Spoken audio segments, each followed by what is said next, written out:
হঠাৎ করে সিদ্ধান্ত হলো মায়ের মন্দির ঘুরে আসি। কামাখ্যা কিভাবে যাব, কখন যাব ভাবতে ভাবতে দিন চলে যায়। টিকিট রিজার্ভেশন করা হয়নি, তবুও বেরিয়ে পড়লাম হঠাৎ। বিকেল 4:05 ট্রেন, কিন্তু হাতে মাত্র সময় 1.5 ঘন্টা।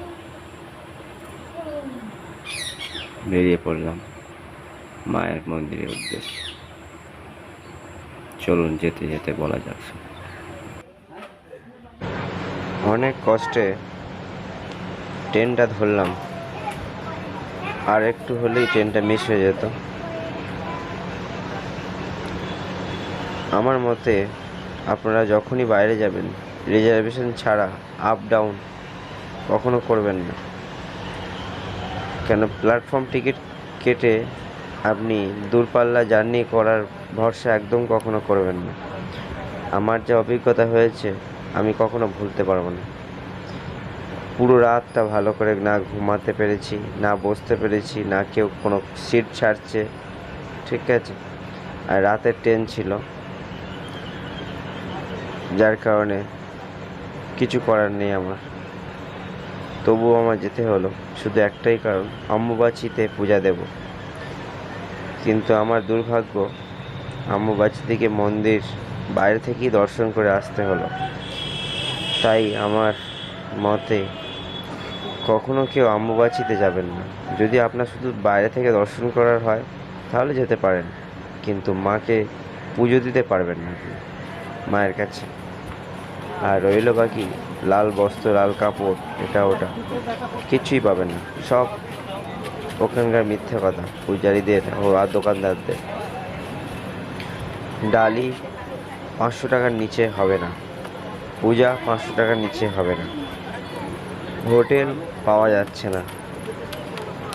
পূজার সময়, অম্বুবাচী মেলার সময় যে যা পারছে তাই খুশি করে যাচ্ছে সাধারণ মানুষের। অনেক কষ্টে একটা হোটেল জোগাড় করেছিলাম, তাও শেয়ার রুমে থাকতে হলো। পার ডে 600 টাকা ভাড়া। 2 দিন কাটলাম, তবুও ফিরে আসতে হলো। কারণ মায়ের সেই অম্বুবাচীর শেষ দিনে পূজা হবে ঠিকই, কিন্তু সাধারণ মানুষ কেউ পূজা দিতে পারবে না। শুধু কেউ কেউ দর্শন করতে পারবে, আর বাকি পরের দিন থেকে পূজা শুরু হবে। তাই আমার মতে যে 3.5 দিন অম্বুবাচীর উপবাস চলে, সেটা আপনারা পার করে যাবেন। আর যদি আপনারা ঘুরতে চান মেলার সময় গিয়ে, তাহলে আপনি যেতে পারেন। পাহাড়ে ওঠার রাস্তাও বন্ধ, সব ব্যারিকেড করা থাকে। আপনাকে কিন্তু 4 কিলোমিটার হেঁটে, 4 কিলোমিটার ফের হেঁটে নামতে হবে। 8 কিলোমিটার হাঁটার পর মানুষের ক্লান্তি থাকে বলে আমার মনে হয় না। আমার প্রথম, যেহেতু আমি জানতাম না, তাই আমি বেরিয়ে গিয়েছিলাম। একটা মোহর বসে যে অম্বুবাচীতে আমাকে পূজা দিতেই হবে মায়ের কাছে, কিন্তু পারলাম না। আমার দুর্ভাগ্য। তবু দুর্ভাগ্য নয়, ঘুরে দর্শন তো করে আসতে পেরেছি, কিন্তু এত জার্নিতে কষ্ট হয়েছে সেটা বলে বোঝানো যাবে না।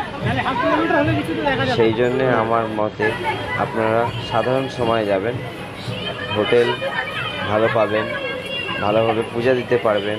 পূজারি, পান্ডারা, দোকানদার কখনো আপনার সাথে চিট করতে পারবে না। আমি যেভাবে ঠকেছি আপনারা দর কষাকষি করে নিতে পারবেন। আর পাহাড়ের ওপর পর্যন্ত বাস, ক্যাব, সব গাড়ি অ্যাভেলেবেল থাকবে। অম্বুবাচীতে এইভাবে যাওয়ার থেকে আমার মতে না যাওয়াই ভালো। বেশিরভাগ কি বলবো, 90% লোক কেউ পূজা দিতে পারিনি আর পারবে না।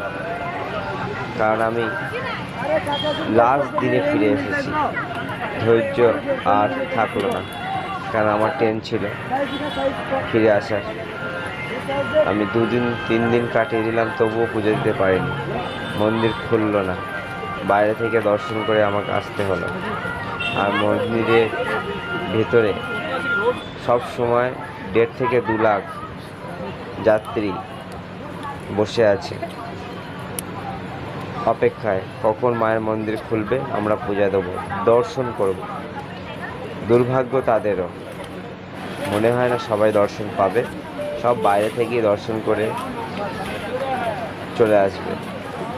আর যেখানে বলি হয় সেই জায়গায় কিছু পূজারি পান্ডারা মানুষকে সান্ত্বনা দেওয়ার জন্য পূজার কিছু ব্যবস্থা করেছে।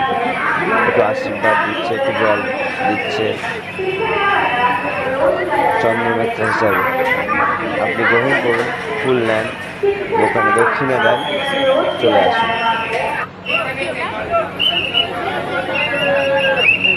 আশপাশটা ঘুরে দেখেছি, ভালো লেগেছে। অনেক কিছু আছে দেখার আসামে গেলে, কিন্তু সময় ছিল না বেশি কিছু ঘুরে দেখা। ওয়েদার খুব খারাপ ছিল, যখন তখন বৃষ্টি হচ্ছে, তাই কিছু করার ছিল না। যতটা পারলাম ভিডিও করলাম, আশপাশে ঘুরে চলে এলাম। আশা করি আমি ভালো করে হয়তো বোঝাতে পারলাম না, ভিডিওটা করতে পারিনি, কিন্তু জাস্ট চলার মতন আমি চেষ্টা করেছি। এর পরের বারে আশা করি ভালো করে ভিডিওটা করা। কারণ যারা ব্লগিং করে তারা সব মিথ্যা কথা বলে, এটা এইভাবে ওটা ওইভাবে। কারণ সাধারণ আমিও ব্লগিংয়ের জন্যেই হয়তো ভিডিও করেছি, কিন্তু মিথ্যা কথা বলতে আমার বাজছে। কারণ সস্তা বলে কিচ্ছু নেই। একজন বলবে আপনি 1,500 টাকা 2,000 টাকায় আসাম ঘুরে আসতে পারেন, ঘুরে মায়ের কাছে পুজো দিয়ে আসতে পারেন, 200 টাকা 300 টাকা হোটেল পেয়ে যাবেন। সব ফালতু কথা, কোনোটাই সত্য নয়। আপনার আসা যাওয়া জার্নিংয়ে কম হলেও 1,500 থেকে 2,000 টাকা চলে যাবে। তার উপরে হোটেল, তার উপরে খাওয়া, আর আশপাশ পরিদর্শন করার জন্যে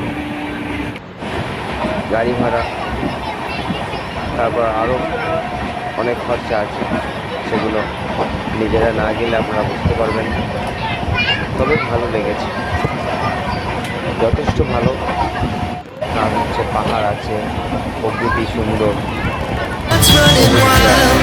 গাছপালা খুবই ভালো। আর তারপরে মন্দিরের পাশে চলে যাওয়া,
বাজে তোর কাঁচা বাসে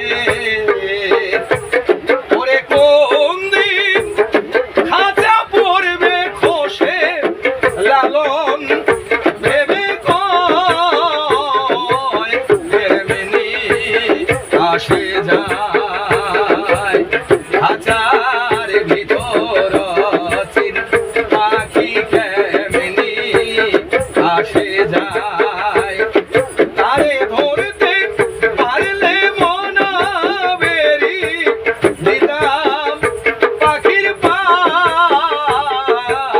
কেমনি আসে যায় খাঁচার ভিতর চির পাখি কেমনি আসে যায়